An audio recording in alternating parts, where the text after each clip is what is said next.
back in the spotlight tonight, Hunter Biden's questionable business dealings and the magnitude of Andrew Cuomo's alleged misbehavior while he was governor of New York. Let's convene tonight's Dream Team panel to debate former Biden campaign surrogate Kevin Walling, along with Project 21 co-chair Horace Cooper. Gentlemen, welcome back. Hey, Shannon, good evening. Okay, this is what the New York Post says about Hunter Biden. It said Hunter Biden's investment firm helped broker this deal in 2016. They gave a Chinese state-backed company control of a massive African mine.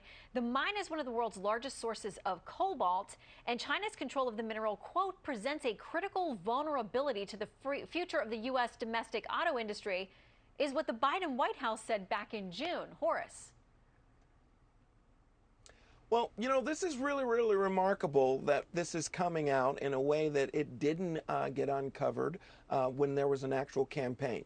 My own view is I'd prefer that we had the shady painting project of Hunter Biden rather than these initiatives that are far more lucrative, but also could actually engender some risk for our own country's national security.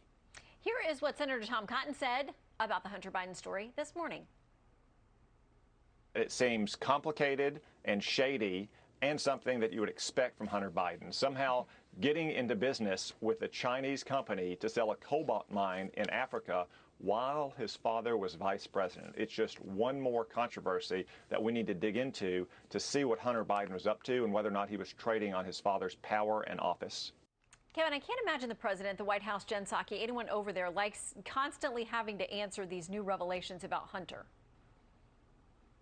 Yeah, Shannon, it's certainly a headache, I think, for the Biden administration. Certainly any questions about Hunter, and there should be full transparency with regards to this. When the president came in, he put down an edict that any of his close relatives would not have any kind of overseas dealings. I didn't like it with the Trump family when Ivanka was getting, for example, no-bid contracts also in China. I didn't care for that. I don't care for it when Democrats do it either. There needs to be zero, of these kind of deals going on anymore, whether it be the Biden administration, whether it be what happened during the Trump administration, and any future Democratic or Republican administration. We got to make sure that families, not just the president, but families certainly divest from any kind of overseas interests. Yeah, and the White House says the president did not know anything about this particular deal. Let's turn now to Andrew Cuomo, former governor of New York. The Washington Post reporting on this new report that came out today from the New York Judiciary Committee there at the State Assembly. It says he's long denied any wrongdoing, but the results of the 8-month investigation released today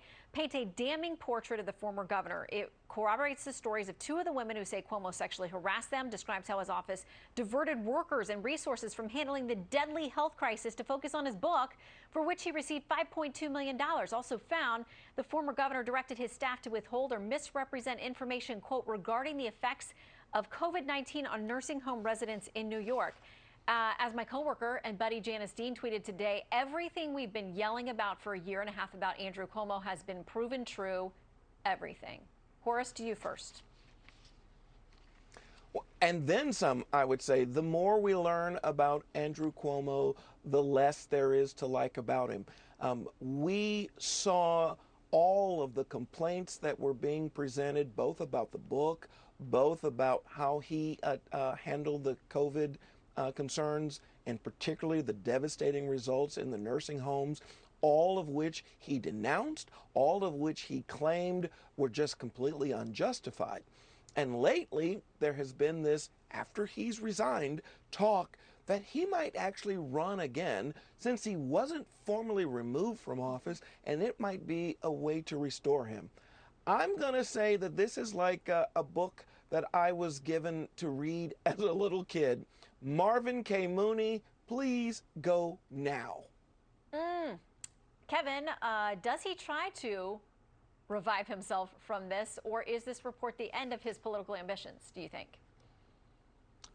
Andrew Cuomo's ego knows no limits. I was one of the first Democrats, I think, probably the first on this network, to call for his resignation, not just on the sexual assault and violence and harassment front, but also because of your courageous colleague, Janice Dean, really shining a light on the nursing home scandal. That is equally as damning. It's a 60-page report, released by the New York State House today, and it paints a horrible picture of this man. He has no business leading a state. He has no business coming back from this. And this Democrat will work his heart out to make sure that doesn't happen. All right, Kevin and Horace, thank you both very much and have a wonderful Thanksgiving if I don't see you before then. Gobble, Thanks, Sharon. gobble. Happy Thanksgiving. Thanks, guys.